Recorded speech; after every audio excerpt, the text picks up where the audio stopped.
welcome everybody to Wildlife and Water Friendly Gardens, week 6 of our series. My name is Michelle Scholes. I am employed here at the Clackamas Community College Environmental Learning Centre, and I coordinate this program and various other programs that we have going. We would like to thank our sponsors for this event, who are Water Environment Services, and we have a representative from them here today, Galen, whom Alexis will introduce in a moment.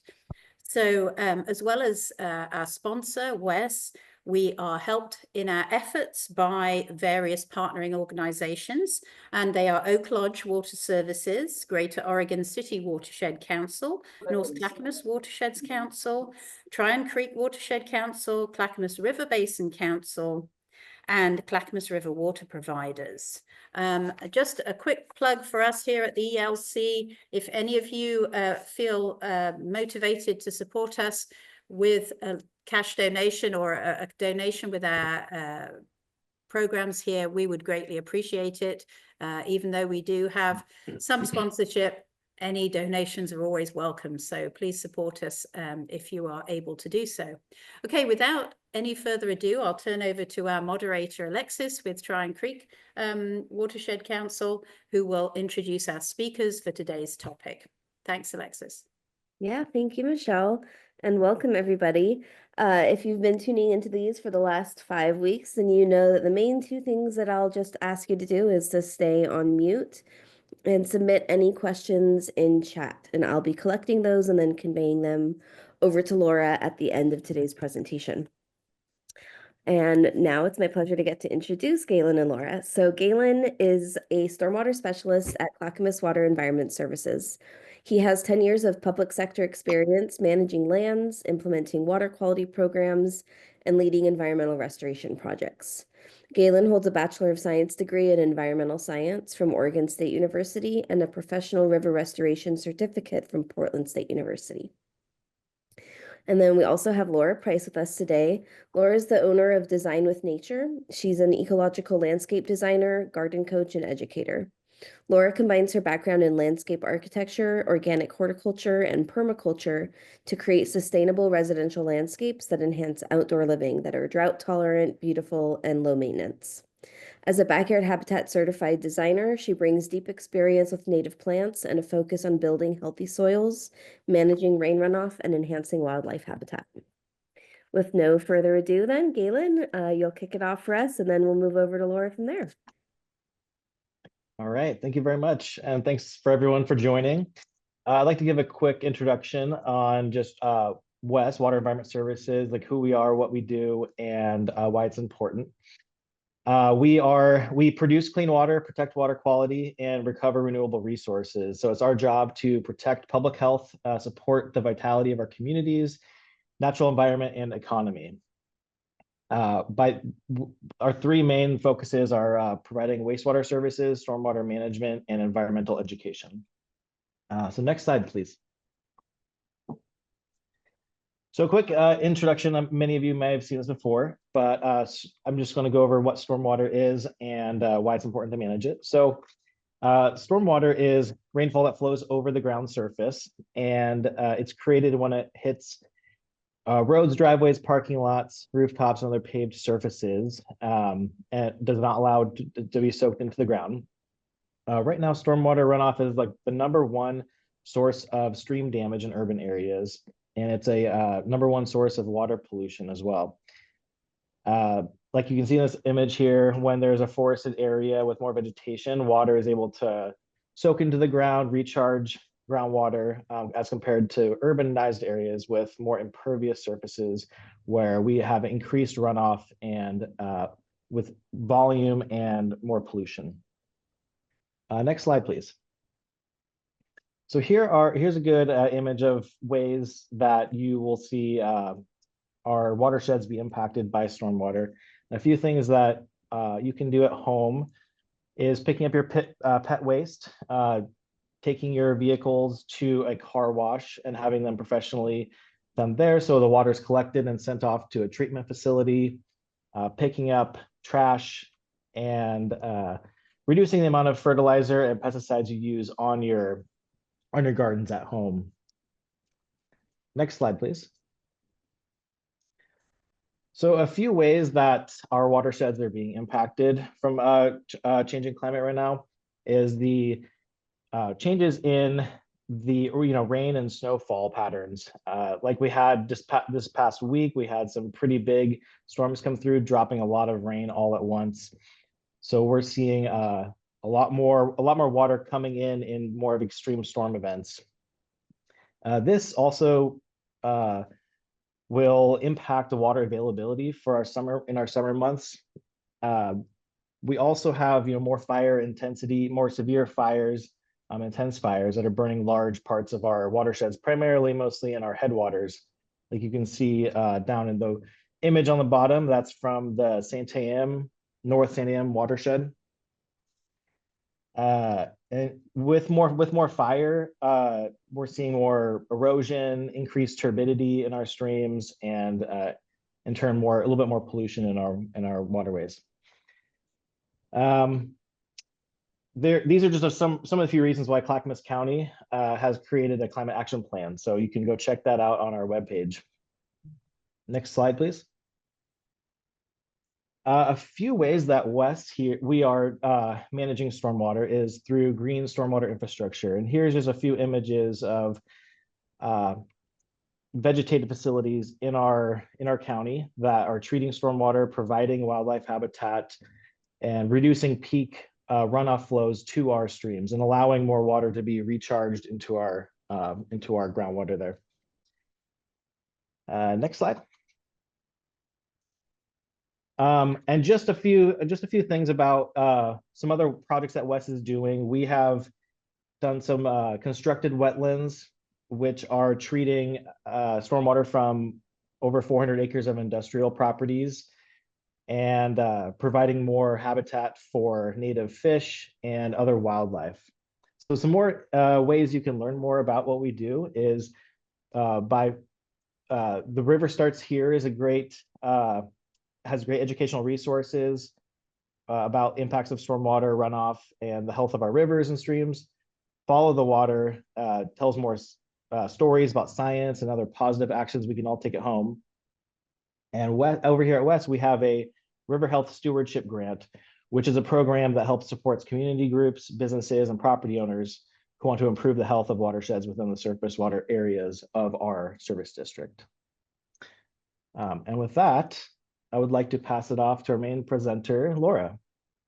Thank you, Galen. Well, I have kind of a long title here, but it could just be called Fire Safe Naturescaping, I guess. Balancing these ecological and habitat goals, which I assume most of you who are viewing already have that as a goal and value for your gardens. But we need to balance that with fire safe goals in our home landscapes. So it's one more value to design and care for our yards with. So we'll continue here. So I came at this, I've been teaching naturescaping or ecological landscape, you might say, for about 15 years. And when I think of fire safe or all the resistance, it's like I had this reaction of, oh no, this conflicts with all of the things we're teaching. And there's direct conflict in some ways, or compromise or balance maybe, and others are definitely supporting. So, just in a nutshell, one slide kind of reviewing what are the principles and practices of naturescaping. It's like, of course, we want more native plants in our yards. We want to reduce lawns if possible and look for alternatives. Creating layers of vegetation is a really strong principle for habitat, creating habitat, and having plants with year-round features of blooms and berries and such for habitat. And there's all kinds of practices where you're creating shelter as well and providing water for the habitat and protecting biodiversity. And of course, avoiding chemicals, fertilizers, and pesticides, which, in terms of, stormwater management is very much a compatible, thing. I don't think anybody argues with that. Water conservation practices, which can, become more nuanced when you're trying to remain fire safe here in our dry summers. Building living soils with mulch and compost. Mulch becomes a more concerning issue. And managing stormwater, everything that Galen presented to you, of course, is very supportive and compatible to making our homes more fire safe.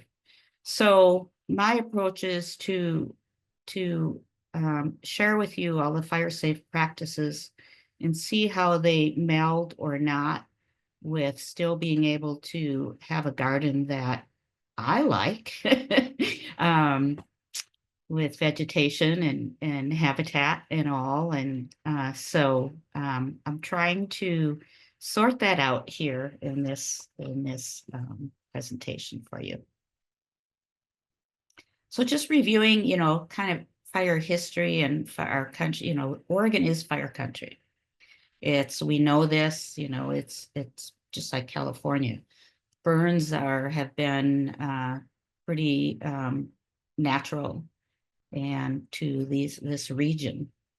And indeed, we know our indigenous people have been using what they call cultural burning to reduce fire loads and recycle nutrients and protect habitats, for hundreds, if not thousands of years.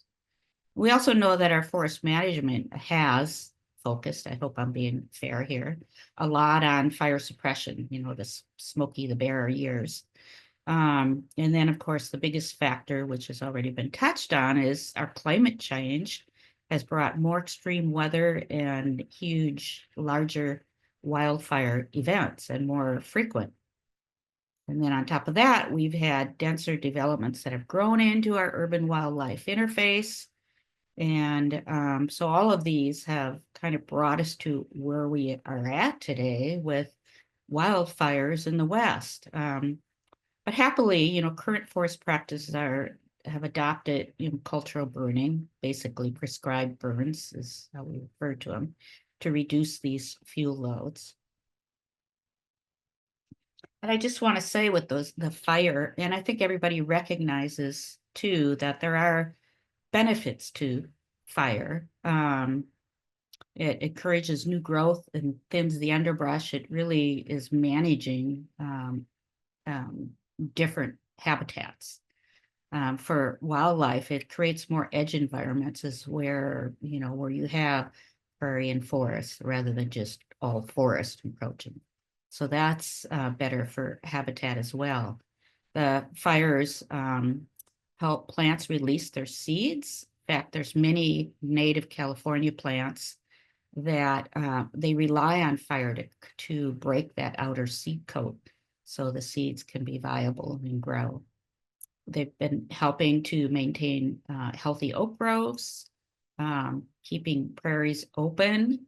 So you have they're basket making grasses and really good for camas and other cultural foods that have been harvested.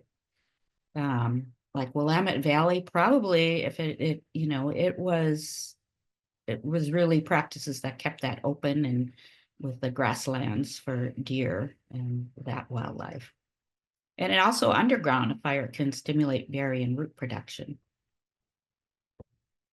So we do have, I just want to say in my research, it's like most all jurisdictions are on board with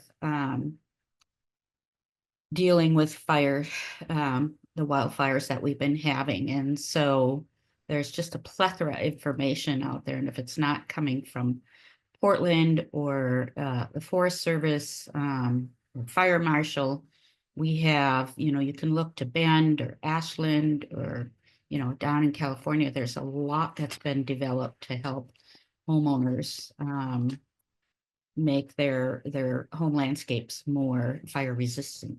So you can see when you look at Portland proper, clearly most of the fire risk is in the West Hills, with some probably, little spots along where we know natural areas and parks are.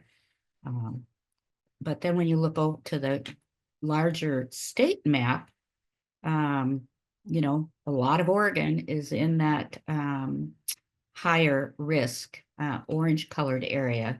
And if we look at Willamette Valley, we can see that it's the foothills, the purple around the green Willamette Valley is where it moves into moderate risk possibilities, that fringe.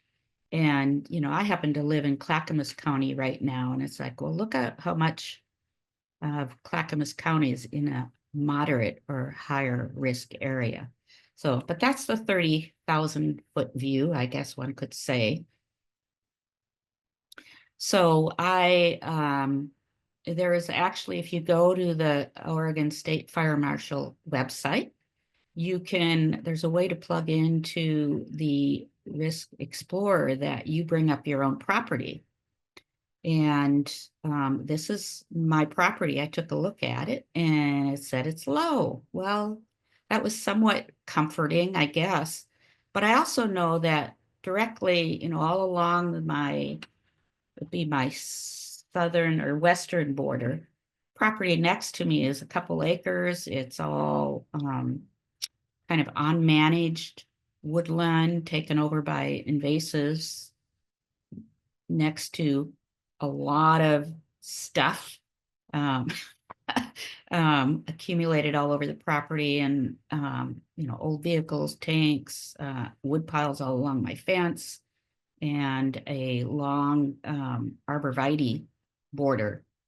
So even though this says low, I know that I have kind of a high risk on this edge of my neighbor's property that I need to address.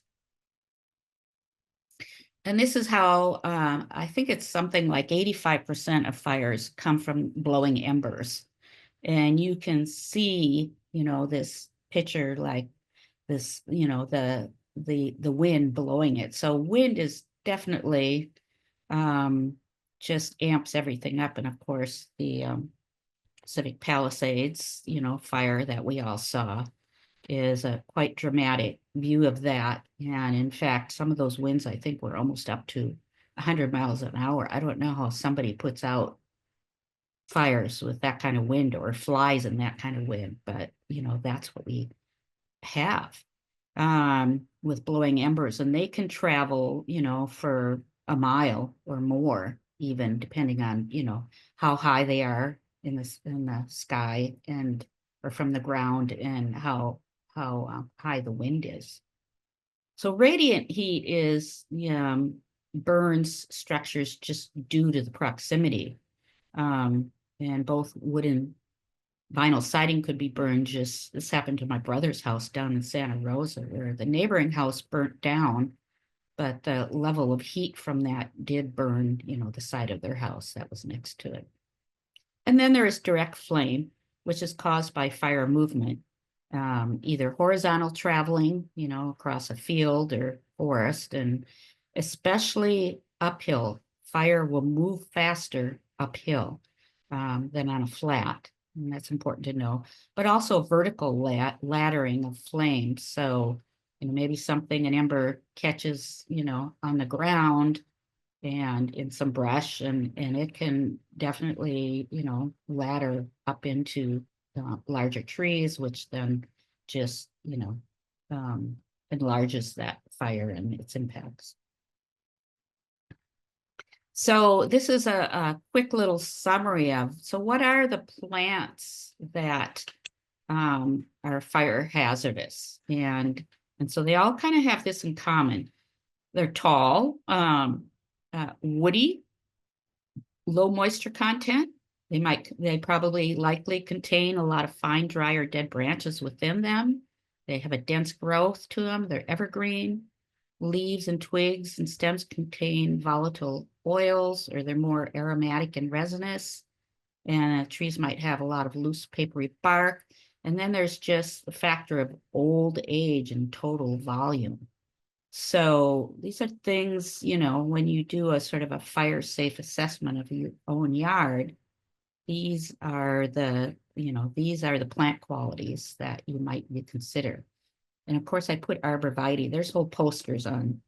It's become the poster child of the worst, you know, most fire prone plant, because it possesses most of these qualities, as you can see. And also, I mean, they're used for a lot of property edges for screens and borders. So, you know, it's, how does one think about that? What do we do with that? And this happens to be in my yard, the neighbor, and it's like right beneath a big cedar tree. And as I said, there's wooden fence and wood piles behind it. So I've got something to address here. And just to get a little more specific, these plants are called out. And there's a lot of, as I say, literature out there from different websites, and OSU Extension Service is great for sharing information too, and lists. They say most of the conifer trees, but especially arborvitae hedges, juniper. We can see one down on the lower right. You know, all that dead material and density is high on the list as well. Eucalyptus trees and bay laurels, of course, they're going to have those oils and resins that burn really hot. Leland cypress, and then we get down to shrub, you know, layer and rosemary shrubs, ornamental grasses, bamboo. I hate to say it, but lavender, especially if they're overgrown and there's a lot of dead, you know, woody material underneath. In fact, my daughter's house, their neighbor had, this is just a anecdotal thing. She had all of these very old lavenders, and then she had a glass decorative globe in the middle of that garden. The sun hit it, and it literally started all of the lavenders on fire about 2 feet from my house. So that was a little frightening. So here's what to know about fire resistant plant qualities. And the good news is there's a lot to choose from. And their leaves are going to be more moist and supple, like we're seeing the upper right. There's a salal, and of course we have the red flowering currant, which is deciduous, and sword fern. And we'll get to, I'll share some lists with you too. So there's little dead, you know, very little dead material or dry material within the plant, and it does not have, they tend not to have that resinous sap. And really it's most, you know, all of the deciduous trees and shrubs tend to be more fire resistant over the conifers. But here we live in the Northwest with a lot of conifers, so it's an issue. So these are all natives here, and I'm not going to go through them all, but just to let you know that, you know, there's still a very good selection of plants that one can choose from. And here we have fire resistant ground covers that I've given a little more attention to. And anything green growing is going to be somewhat of a, what shall I say, will stop or slow, you know, progression of a fire. And on the right here, I have, you know, these are very common perennials and ground covers that can be used as well. But I try to keep it focused on natives. So here's the important takeaway, though, is that your plant placement, the site design, and maintenance practices are just as critical to making a fire-safe home as the plants you select.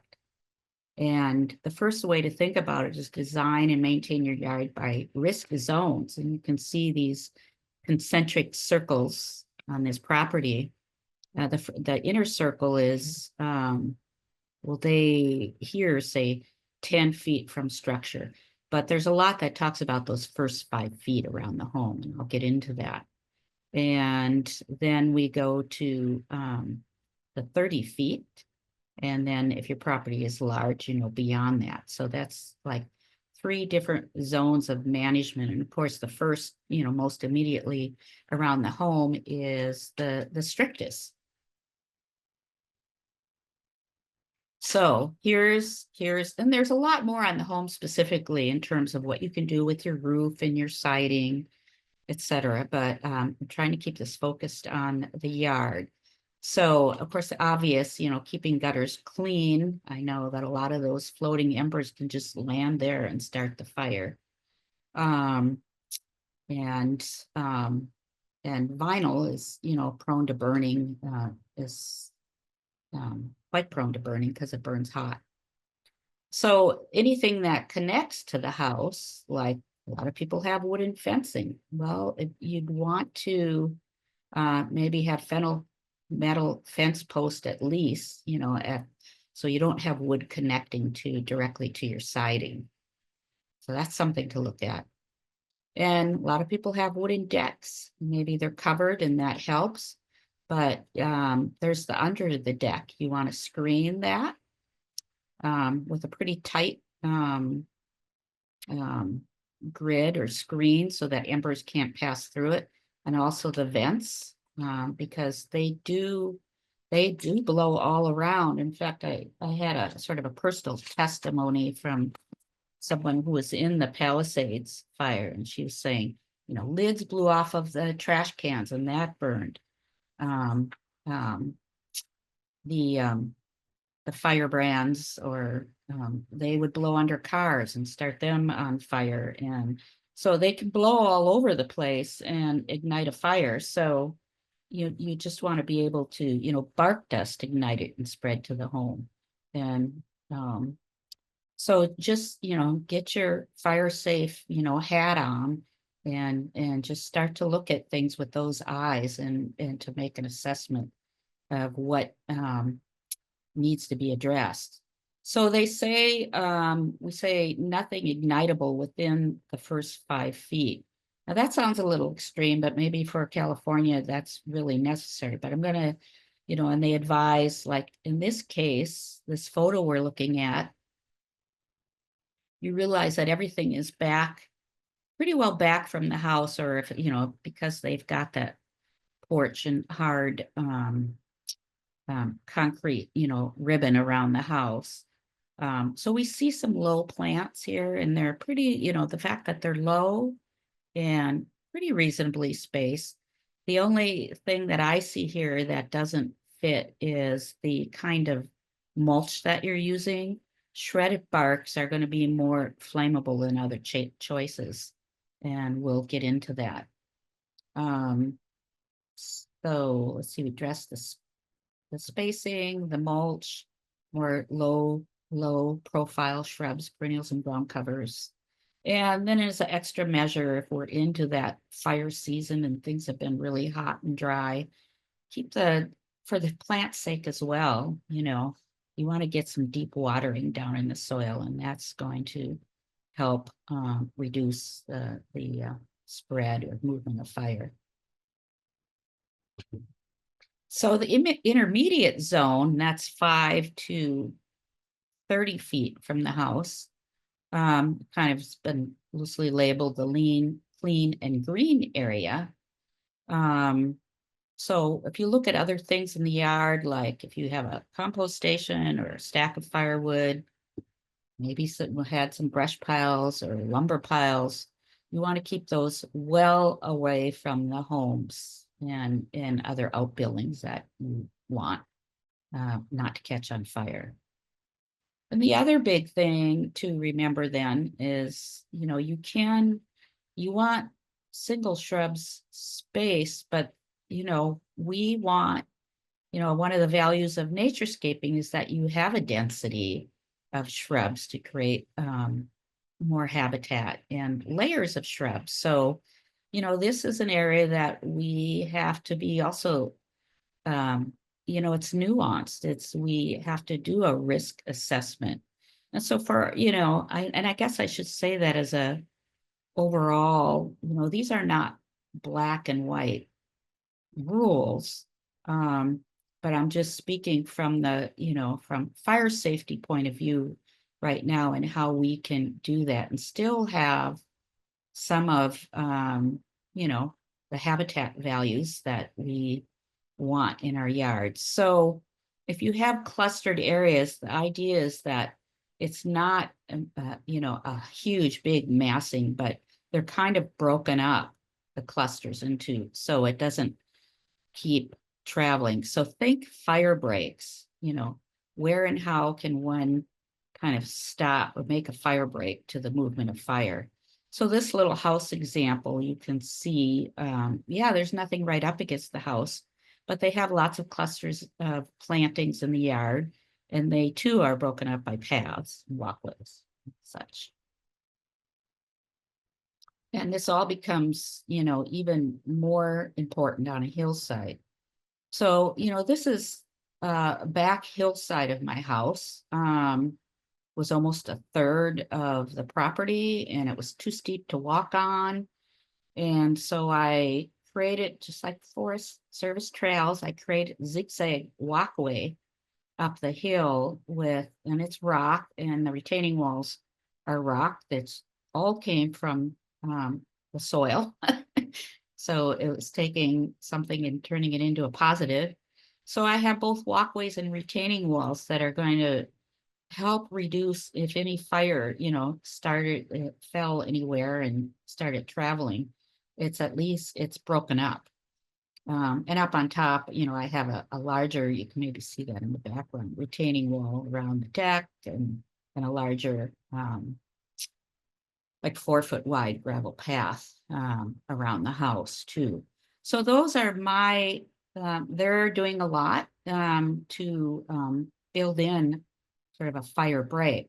Now you can see all these fall leaves that I put down. You know, that's a big campaign of Xerxes, is leave the leaves. And of course they're there for all fall and through the winter. They protect the soil from erosion, which we also want to do. And they're, you know, they keep it from compacting from the winter rains, and are adding nutrients. There may be some point where I actually break these up and put something else down for the spring in terms of compost and feeding the plants. Oh yeah, and I guess one thing here I see mentioned, I mean, we've been promoting getting away from lawn because of, you know, they tend to be, it's a lot of high input in terms of water use. People tend to use chemical, you know, fertilizers and pesticides that get into our streams, which we really don't want.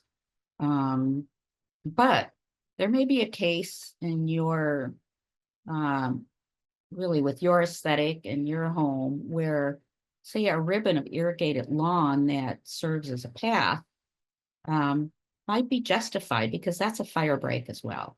Now, if you let it go dry, that's another story. And then you want to be, at the end of the summer, just making sure that none of those grasses are long, that they're mowed very low.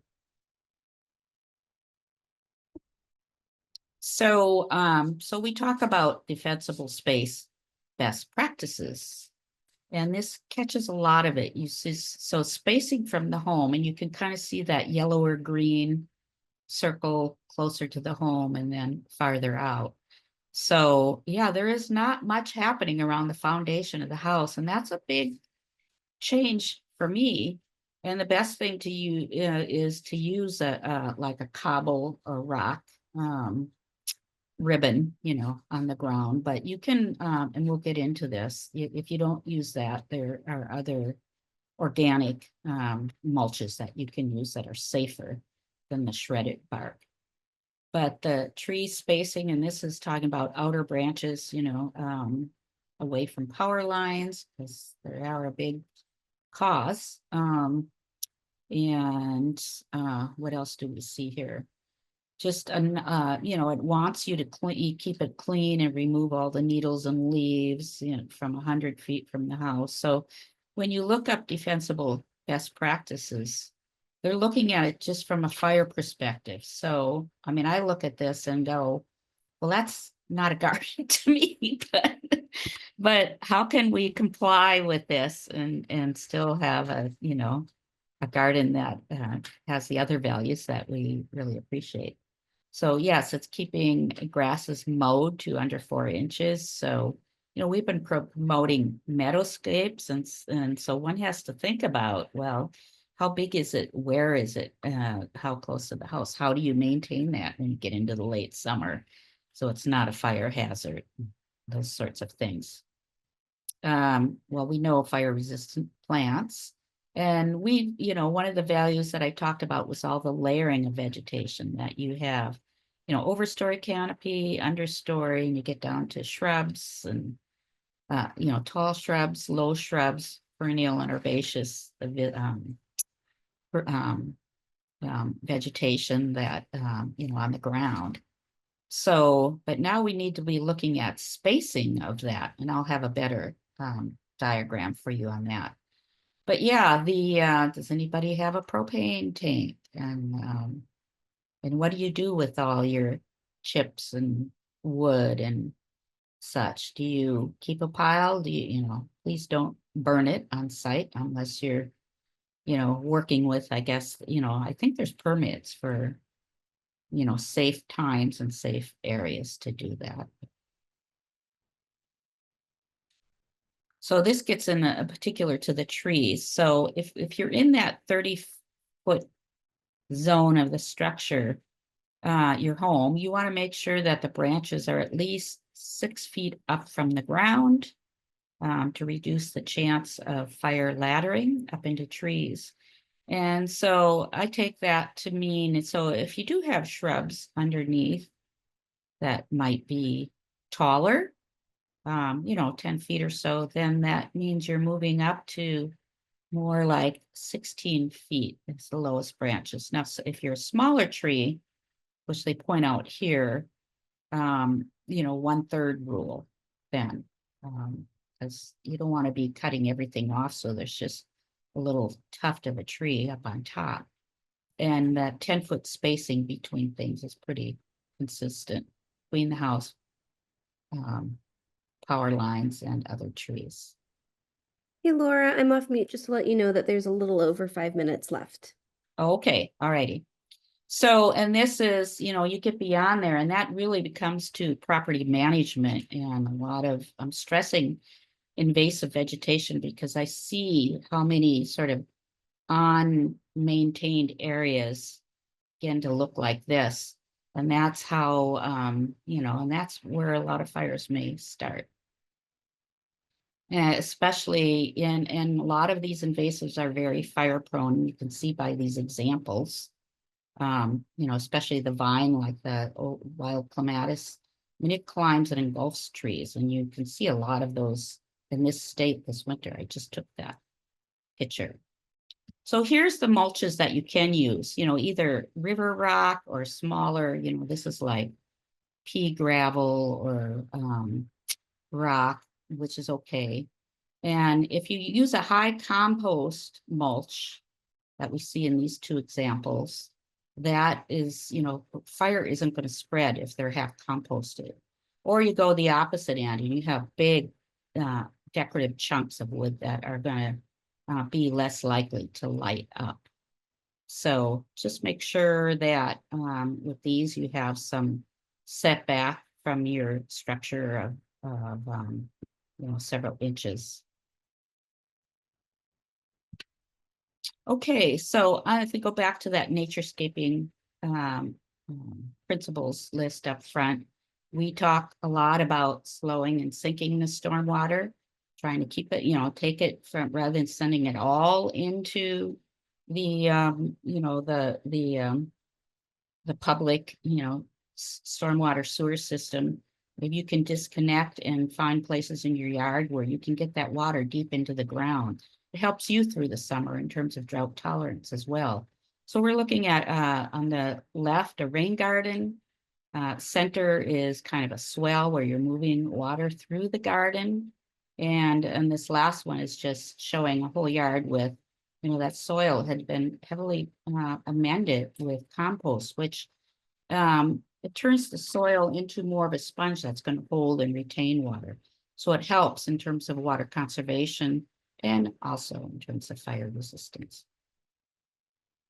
And another principle is to let all that water percolate into the ground. So, you know, any kind of pavement or path you use, you want to make sure that it's pervious. And these are just different examples of that. And in the center, you see a case where they do, you know, the only place they have lawn is as a path.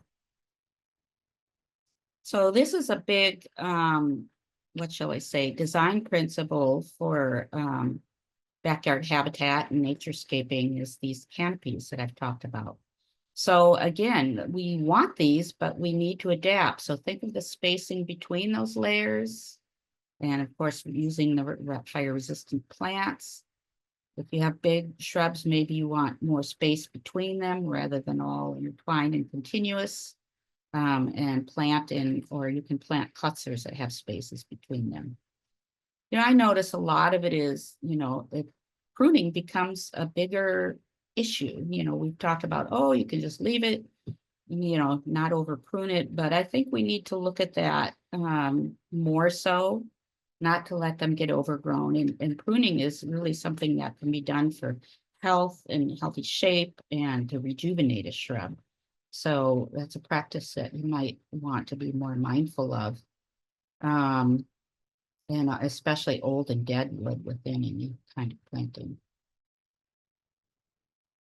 But I know screens and hedgerows are really, you know, they've been put out there as really healthy, you know, screening shelter habitat. And so I have this one example here. This actually is a water treatment plant where they wanted to screen for purposes of screening, and it's been pruned, but we have several natives, the Pacific wax myrtle, the tall Oregon grape, strawberry tree, and silk tassel tree. As noticed, none of these are conifer; they're all broadleaf evergreens. So, you know, so it is, you know, screening is something that people want and need to do. So these are suggestions is how you might do that. But always you think about size and space and such. Woody debris and rock piles, these are huge in terms of living ecosystem. All the insects that might be a part of that, and fungi and mushrooms as we see here. So I think the way to think about that is, you know, here you see larger logs that are being used, or if you lay them down in the ground where they can decay, not really a fire hazard. The center top photo that you see is they're doing hugelkultur, if you've seen that, where they kind of make a ditch and put in old wood and then cover dirt over that. It's that's a permaculture concept for growing, and you have that ever, you know, sort of decaying organic matter that feeds the soil. And of course, rock piles are great. I have so many, so I incorporate that. So it gets sticky when you're looking at like a wildlife brush pile or a leaf pile. And I think a lot of that is up to you to assess, like, do you have an area where it can't spread? And you know, and when is it there? You know, maybe it is there over the winter and but dealt with before we get into the high fire dry seasons. Oh, good, I made it to in time. So this is just a page of some of the great websites that I found that address, you know, defensible space, resistant plants, and also I did find one site, National Wildlife Federation, that talks about, you know, minimizing fire risk in wildlife friendly gardens. So, but there isn't much out there that combines the two yet. I suspect in years ahead there will be more, because, you know, we don't want to throw the baby out with the bathwater, I guess, as they say. So that's it for my presentation, and I hope we have some questions. Yeah, we do, Laura. Thank you so much. And truly perfect timing. Look at us go. Thank you so much. Let's see. Starting from the earlier questions we received, How do you like oxalis as a ground cover? Well, I love it the way it looks, and it seems to, thrive best in those shadier or at least part shade situation with a lot of organic, the kind of soil that you would see in a forest with high organics. So I guess you have to assess what around it and might be, I forget. I think, did I have it listed as a fire resistant ground cover? I'm not sure. I'm not sure, but that question came through around when you were on that slide. So Oh, maybe I didn't list it. It probably wasn't listed as it's called out as fire resistant specifically. right, Yeah. unless evergreen. But again, and it's sort of partly, I'd say semi-evergreen, depending on how cold our winters get. Mhm. Yeah. Thank you. Someone asked, how would compost piles be flammable when they're moist? Well, I guess I'm thinking more like compost stations. You might have a wooden built structure for your compost, and it all depends on how much you have stacked around it. Yeah. I collect dry leaves in the fall. So, because I do have a little bit of lawn, and when I'm mowing, I want to always kind of have supplies of green and brown, to add to the pile, balanced way. But yeah, if you keep, and a lot of people don't keep their, through the summer, if you're not watering your compost station and it's dried out, then it could become, susceptible to fire if you have fire. Yeah. Thank you. What tips? Okay, so we've definitely had some people tuning in more from urban areas with closely placed either houses or trees. Mhm. So the next couple of questions might be in a similar vein to one another. Um, do you have tips specifically for folks in urban areas with very little yard or space between houses?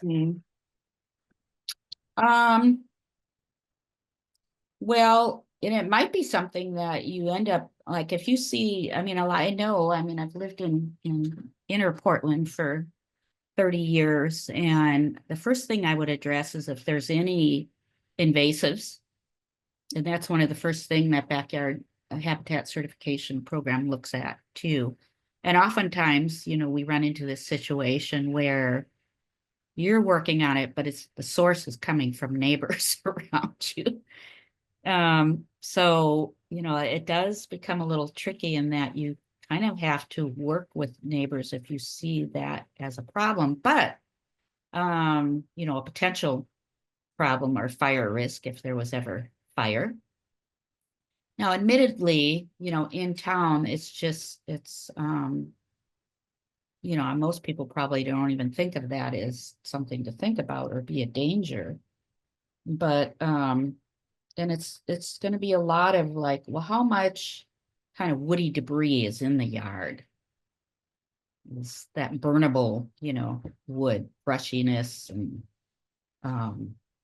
or you may need to address the, like I say, the if you have juniper or arborvitae, I would be seriously looking to replace it, or with the arborvitae, which is what I'm going to be doing. I'm pruning it away from the ground on the top or on the bottom. I want to prune about 4 feet off the top, maybe thin it, shake out the dead wood, clear the ground of the all of the dead needles that build up there.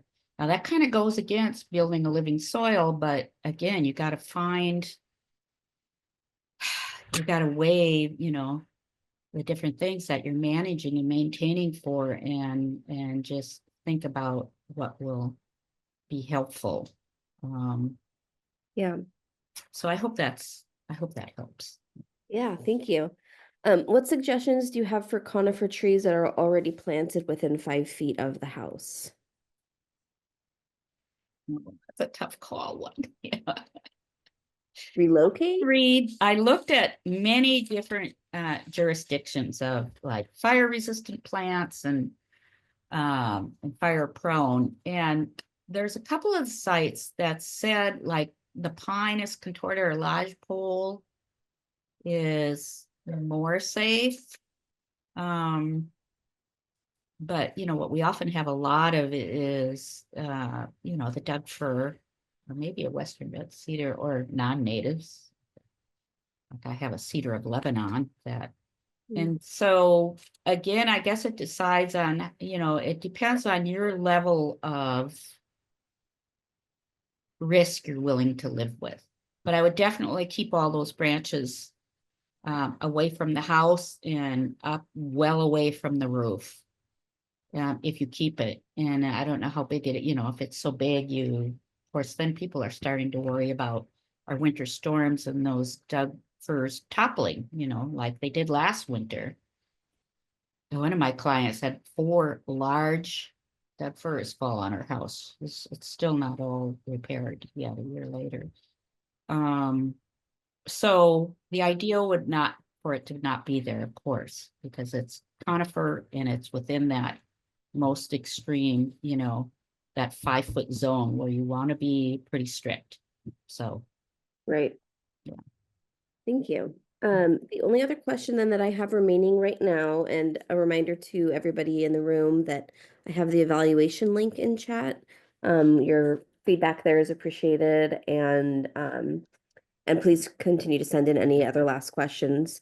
So Laura, the final question I have right now is if you had a property with closely spaced older oak trees and ponderosa pine, so kind of like a small forest, but far from your structures and garden, would you still consider thinning? And if so, how much? So they didn't mention any invasives, all natives, and oaks, which are particularly valuable. I wonder, I probably have more questions like, well, how far away? But, is it beyond 30 feet? Mm-hmm. And what's underneath? You want to make, I would definitely be looking at with the conifers that they're pruned up high enough. Now, if they set on fire, it seems like you'd want to look at the grove and see, well, how far can it continue spreading? And maybe, if it's a whole lot, maybe you want to take a tree down here or there so that you have some space between the groupings of trees. So it's not like one massive, continuous canopy that you break up that canopy. And of course, what you do on the what's going on underneath. There's a lot of dry grasses, which kind of goes along with, oak habitat. Well, then it comes down to, maybe at a certain time of year, just like, farmers know this, that you have these kind of fields that you just make sure to mow down a couple times in late summer so they don't catch on fire. Right. Yeah, they said about 100 feet, so the distance between structures. Okay. Yeah. And I think the rural, with our soil and water conservation districts that really work with more rural owners. I don't know if this is a rural property, but I think they talk a lot about management of these properties, and I don't know if they focus specifically on fire. They really care about streams and soil, a healthy soil, so we don't have erosion, but they're probably looking at it with the eyes of fire risk too. You might have some additional more specific to the property suggestions. Yeah. And so for everyone, the type of resource Laura was mentioning are soil and water conservation districts. And so seeing as we're focused on Clackamas today, that would be the Clackamas Soil and Water Conservation District for you.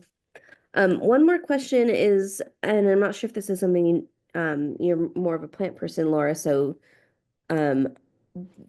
this one is inquiring, how about fire resistant construction materials for the house? Oh, yes. Well, if you visit any of these the mini resource links, they talk a lot about the house specifically as to what you can do. I mean, now, and again, I mean, if I was living down in California where I'm exposed annually to the those winds, Diablo winds and the Santa Ana winds, any new house should be, I would say there is fire resistant siding, fire resistant roofing material, windows. So that I think we're going to see a lot of change in construction materials in these. I think that's the case in Happy Valley too. Oh yeah, Yeah, like hardy plank siding being used and things like that. So right. That's what they use. Well, we just had a stove inserted, and that's what all the lining is around that as well. Right. Hard plank. yeah. Yeah, good to know. And speaking of those links, we'll be sending all of these out to everybody. It'll also include the links that Galen was referencing. And I'll also pop in a direct link to the Wildfire Risk Explorer map as well. So Nice. Yeah. yeah, I think that does it for us today. Next week we're going to be talking about amphibians.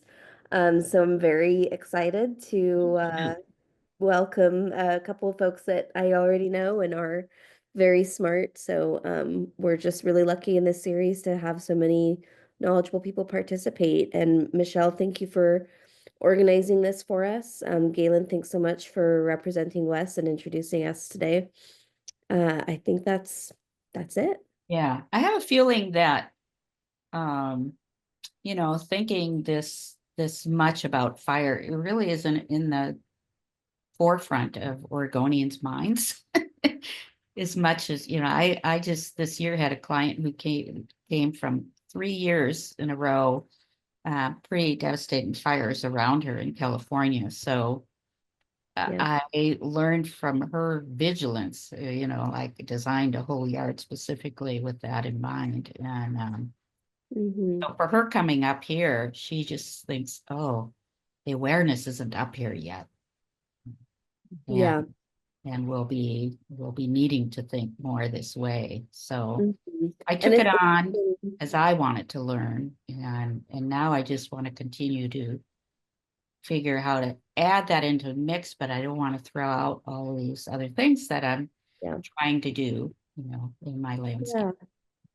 It's a growing part of the conversations in the environmental field, absolutely. Just even in my course of work, it's become something we're talking about more. And I think the fact that a lot of these resources that you provided speak about non-vegetation, just risks around houses, period, is a layer of awareness that is important for people to start with, especially if we really want to keep our shrubs and things like that. And I know managing those invasives that can act as ladder fuels, like clematis, old man's beard, is the example Galen gave yesterday. Those are the kinds of things that we can start with. Exactly. Yeah. So. Okay, thanks so much, Laura and Galen, for the presentation. Really interesting food for thought, and I hope everyone will have the opportunity to check out all these links as well, and start thinking about these things. So thanks, Alexis, for doing such a great job with our moderating today. And next week will be our final week, as you say. We'll be as we are seeing egg masses beginning to appear in the wetland here. Very appropriate time of year to learn a little more about gardening for amphibians. So that'll be next week. All right, thanks everybody. Enjoy this beautiful sunshine we have here whilst we have it.